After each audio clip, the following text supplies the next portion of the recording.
ಹಾ, ಈಗ ಟೈಮಿಂಗ್ ಅಂತ ಬಂದಾಗ ನಾವು ಏನು ಟೈಮ್ ಹಾಕೊಂತೀವಲ್ಲ, ದಿನಕ್ಕೊಂದು ಟೈಮ್ ಅಥವಾ ನಾವು ಎದ್ಮೇಲೆ ಒಂದು ಟೈಮ್ ಹಾಕೊಂತೀವಲ್ಲ, ಈ ಟೈಮ್ಗೂ ನಮ್ಮ ಹೊಟ್ಟೆಯ ಟೈಮ್ಗೂ ಬಹಳ ವ್ಯತ್ಯಾಸ ಇದೆ. ಅಂದ್ರೆ ನಮ್ಮ ಬಯೋಲಾಜಿಕಲ್ ಟೈಮಿಂಗ್ ಅಂತ ಒಂದಿದೆ, ಇದನ್ನ ಸಿರ್ಕ್ಯಾಡಿಯನ್ ರಿದಮ್ ಅಂತ ಹೇಳ್ತೀವಿ, ಅಥವಾ ನಮ್ಮ ಹೊಟ್ಟೆ ಆ ಸಿರ್ಕ್ಯಾಡಿಯನ್ ರಿದಮ್ಗೆ ಸರಿಯಾಗಿ ಕೆಲಸ ಮಾಡೋದು.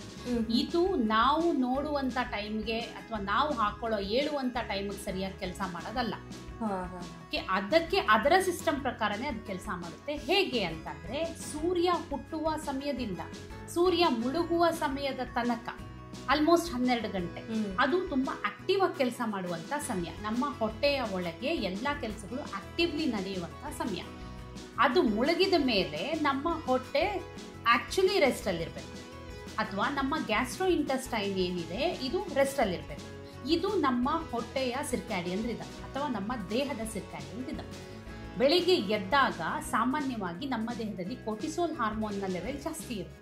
ಇದರ ಅರ್ಥ ಅದೇನು ಹೇಳುತ್ತೆ ಅಂದರೆ, ಈಗ ಬೆಳಗಾಗಿದೆ ಅಂದರೆ ಸೂರ್ಯ ಹುಟ್ಟುವಾಗ ಈಗ ಬೆಳಗಾಗಿದೆ, ನೀ ಎದ್ದೇಳಬೇಕು, ತಿನ್ನುವಂಥ ಸಮಯ. ಯಾಕೆ ತಿನ್ನಬೇಕು ಅಂತಂದರೆ, ನಿನಗೆ ಬೆಳಿಗ್ಗೆಯಿಂದ ಮತ್ತು ಇವತ್ತಿನ ದಿನ ಶುರು ಮಾಡೋದಕ್ಕೆ ಬೇಕಾಗುವಷ್ಟು ಎನರ್ಜಿಗೋಸ್ಕರ ನೀನು ತಿನ್ನಬೇಕು, ನಿನ್ನ ದೈನಂದಿನ ಚಟುವಟಿಕೆಗೋಸ್ಕರ ತಿನ್ನಬೇಕು ಅನ್ನುವಂಥ ಒಂದು ಬಯಾಲಜಿಕಲ್ ಕ್ಲಾಕ್ ಅದು ಆನ್ ಮಾಡುತ್ತೆ.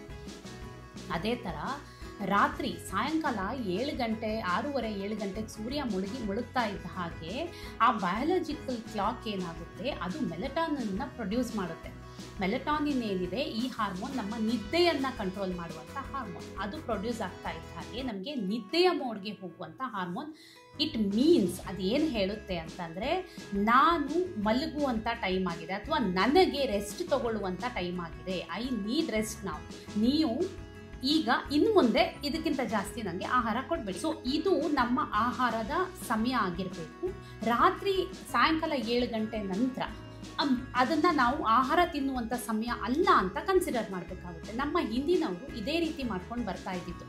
ಬೆಳಿಗ್ಗೆ ಬೇಗ ಸೂರ್ಯ ಹುಟ್ಟಿದಾಗಲೇ ಹೇಳ್ತಿದ್ರು, ಆಗ ಅವ್ರದ್ದು ದಿನ ಶುರು ಆಗ್ತಿತ್ತು. ಸೂರ್ಯ ಮುಳುಗ್ತಾ ಇದ್ದ ಹಾಗೆ ದಿನ ಮುಗಿತಿತ್ತು. ಸೂರ್ಯ ಮುಳುಗುವ ಹೊತ್ತಿಗೆ ಅವ್ರದ್ದು ಊಟ ಕೂಡ ಮುಗಿತಾ ಇತ್ತು. ಸೊ ಆಗ ಅವರ ಬಯಾಲಜಿಕಲ್ ಕ್ಲಾಕ್ ಚೆನ್ನಾಗಿ ನಡೀತಾ ಇತ್ತು. ಆ ಕ್ಲಾಕ್ ಪ್ರಕಾರನೇ ಅವ್ರ ಜೀವನ ಕೂಡ ನಡೀತಾ ಇತ್ತು. ಈಗ ಏನಾಗಿದೆ, ಈಗ ಅದೆಲ್ಲ ಹೆಚ್ಚು ಕಮ್ಮಿ ಆಗಿರೋದ್ರಿಂದ ಅನೇಕ ಹೊಟ್ಟೆಗೆ ಸಂಬಂಧಪಟ್ಟ ಸಮಸ್ಯೆ, ಅದರ ಜೊತೆಗೆ ದೇಹದ ಸಂಬಂಧಪಟ್ಟ ಸಮಸ್ಯೆಗಳು ಈ ಒಂದು ಕಾರಣಕ್ಕೆ ಜಾಸ್ತಿ ಆಗ್ತಾ ಇದೆ.